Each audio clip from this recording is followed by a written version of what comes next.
প্রচণ্ড বৃষ্টির মধ্যে ধর্মঘটকে কেন্দ্র করে বিজেপি ও সিপিআইএম কর্মীদের মধ্যে উত্তেজনা। 9 জুলাই বুধবার দেশব্যাপী সাধারণ ধর্মঘটের ডাক দিয়েছে দেশের 10টি বামপন্থী কৃষক ও শ্রমিক সংগঠন। এই ধর্মঘটে সমর্থন রয়েছে কংগ্রেস দলেরও। এই ধর্মঘটের বিরোধিতা করল ত্রিপুরা প্রদেশ বিজেপি দল। বুধবার প্রচণ্ড বৃষ্টির মধ্যে নিয়ে ধর্মঘট নিয়ে দোকান এবং বাজার খোলাকে কেন্দ্র করে বিজেপি ও সিপিআইএম দুই পক্ষের কর্মীদের মধ্যে উত্তেজনার সৃষ্টি হয় ত্রিপুরা সিপাহীজলা জেলা সোনামুড়া মহকুমার দুর্লভ নারায়ণ বাজারে। বামপন্থী কৃষক ও শ্রমিক সংগঠনের ডাকা এই বন্ধ নিয়ে আগরতলা কৃষ্ণনগরস্থিত ভারতীয় জনতা পার্টি ত্রিপুরা প্রদেশ কার্যালয়ে এক সাংবাদিক সম্মেলন করে ত্রিপুরা প্রদেশ বিজেপির সহ সভানেত্রী পাপিয়া দত্ত বলেন, সিপিআইএম দল বরাবর মানুষকে ক্ষতি করার জন্য এই ধরনের সর্বনাশা বন্ধ ডেকে আসছে। সিপিআইএম দল 25 বছর একনাগারে ত্রিপুরায় শাসন করেছিল। এর আগে 10 বছর শাসন করেছে, কিন্তু ত্রিপুরার কৃষকদের কাছ থেকে 1 কেজি ধান ক্রয় করায় সিপিআইএম দলের ইচ্ছে ছিল না।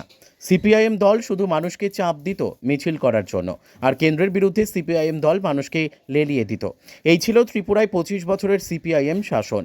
আর বর্তমানে বিজেপি সরকার কৃষকদের আয় দ্বিগুণ করার জন্য কাজ করে যাচ্ছে।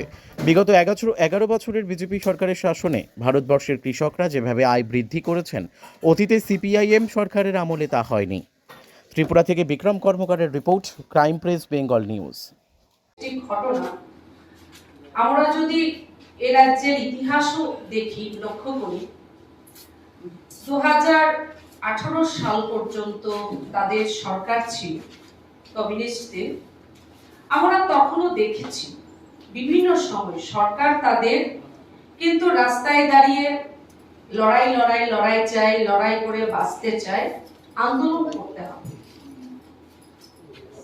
আমি এই জায়গায় দাঁড়িয়ে কয়েকটি বিষয় আমি বলতে চাই যে নিশ্চিতভাবে আজ রাজ্যে অ্যাক্টিভ জায়গায় 8টি ন্যাশনাল হাইওয়ে, আজ রাজ্যে যেখানে শূন্য ছিল সেই জায়গায় 20টির ওপর এক্সপ্রেস ট্রেন আজ বাধারঘাট রেল স্টেশন থেকে ভারতবর্ষের বিভিন্ন রাজ্যে ছুটছে। আজ রাজ্যে প্রতিদিন 16টির ওপর বিমান ওঠানামা করছে। আজ রাজ্যে আমরা যদি বলি ডেন্টাল কলেজের কথা, আজ রাজ্যে আমরা যখন বলি যে সরকার বিনা আন্দোলনে আজ 2018 থেকে 2025 পর্যন্ত আমরা যদি উন্নয়নের ভারতীয় জনতা পার্টির নেতৃত্বাধীন সরকারের ডেভেলপমেন্টের স্কেল এবং স্পিড দেখি, সেখানে প্রত্যেক স্কেল এবং স্পিডে কোন রকম ব্রেক নেই, কোন রকম আন্দোলন নেই, কোন রকম ধর্মঘট আমাদের করতে হয়নি। ভাতার জন্য সামাজিক ভাতা যারা তথাকথিত যারা বলছেন আমরা মেহনতি শ্রমিক কৃষকদের সরকার, আমরা দেখেছি তাদের 25 বছর 35 বছর যারা কৃষকদের কাছ থেকে 1 কেজি ধান ক্রয় করার মতো নীতি পর্যন্ত, তারা পলিসি পর্যন্ত নিতে পারেননি, তারা বলেন তারা কৃষকের সরকার ছিল। আমাদের অন্নদাতা কৃষকদেরও একটি সম্মান প্রয়োজন। এই ভাবনা, এই চিন্তা, স্বাধীনতা এত বছর 2014 পর্যন্ত কোন রাষ্ট্রপ্রধান যখন কোন নীতি পলিসি নিতে পারলেন না, তারাই আবার বলেন তারা নাকি কৃষকদের জন্য ছিল। আমরা দেখেছি যে 2014 সালে ভারতবর্ষের প্রধানমন্ত্রী নরেন্দ্র মোদীজি যখন মা ভারতের দায়িত্ব নিলেন, তখন প্রথম উনি এই দেশের গরিব, সেখানে মহিলা এবং কৃষক কল্যাণে উনি অনেক পলিসি উনি নিয়েছেন। আজ সাবরুমের কৃষক, আজ ধর্মনগরের কৃষক, আজ আগরতলার কৃষক ধান উৎপাদন করে ঘরে বসে থাকেন। ভারতবর্ষের প্রধানমন্ত্রী প্রতি বছর তার অ্যাকাউন্টে 6,000 টাকা করে কিষাণ সম্মান নিধির মাধ্যমে প্রদান করেন।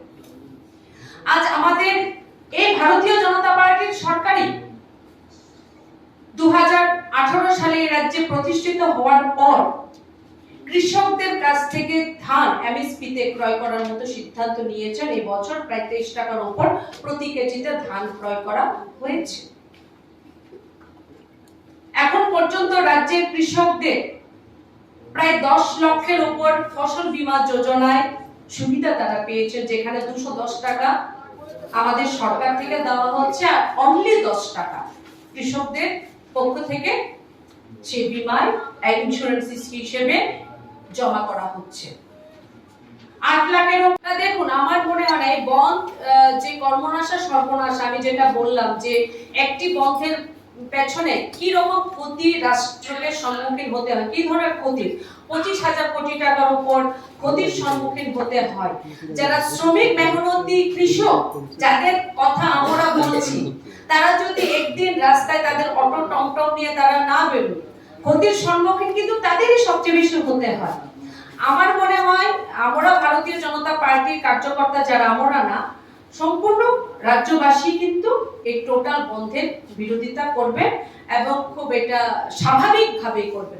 তার জন্য আমাদের কিছু আলাদাভাবে প্রচেষ্টা নিতে হবে বলে আমি মনে করি না।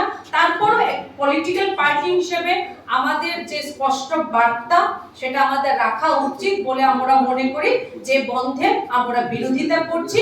আজ নয়, আমরা অতীতও করেছি এবং সবসময় বন্ধ ধর্মঘটের আমরা বিরোধী। ধন্যবাদ সবাইকে। দিদি, আমার একটা প্রশ্ন আছে। আপনি সংগঠনের সভাপতি, আছে প্রদেশ সভা তার সহসভাপতি। তোমার আমার সকলেরই একটাই পছন্দ, মাদার্স চয়েস। ঘরে সুগন্ধি ভাত, প্রতিদিনের রান্নায় নিখুঁত স্বাদ, চাই উন্নত মানের চাল। তাহলে আর দেরি কেন? আজই যোগাযোগ করুন ধনরাজ অ্যাগ্রো ইন্ডাস্ট্রিজ প্রাইভেট লিমিটেডে। আমরা আনি আপনার টেবিলে খাঁটি ও মানসম্মত চাল মাদার্স চয়েস নামে। একবার ব্যবহার করুন, আর ফিরে তাকাতে হবে না। বিশ্বাসী গোড়া, গুণগত মানে সেরা। মাদার্স চয়েস, মা যেমন চান চাল তেমনই। যোগাযোগের জন্য এখনই কল করুন 8509752023 এই নম্বরে। মাদার্স চয়েস শুধুই সেরা নয়, সবার প্রথম পছন্দ। এখন সোনার গয়নায় বিশ্বস্ত নাম এনপিএস জুয়েলারি। আধুনিক ডিজাইন, খাঁটি সোনা আর সঠিক দাম সব একসাথে পাবেন এখানে। বিয়ে হোক, উপহার হোক অথবা নিজেকে উপহার, এনপিএস জুয়েলারি সব সময় আপনার পাশে। আসুন কালীতলা বাজার, শ্রীপুর, বদনগঞ্জ রোড, কামারপুকুর, হুগলি। বিস্তারিত জানতে ফোন করুন 6296152576 এই নম্বরে। এনপিএস জুয়েলারি, বিশ্বাসী আমাদের পরিচয়। চালমানি পূজা গোল্ড, মিনিকেট, রত্না, স্বর্ণ 1010 আর দুধের স্বরের বিশুদ্ধতা। একবার খেলেই বুঝবেন আসল স্বাদ। MS তারা শঙ্করী অ্যাগ্রো প্রোডাক্ট, বিশ্বাস আর গুণমানের নাম। যোগাযোগ করুন 7011192179 এ। আমাদের ঠিকানা বাজে কুমারপুর, মাধবদেহি, পূর্ব বর্ধমান 713427। পূজা গোল্ড, প্রতিদিনের পাতে সোনার স্বাদ।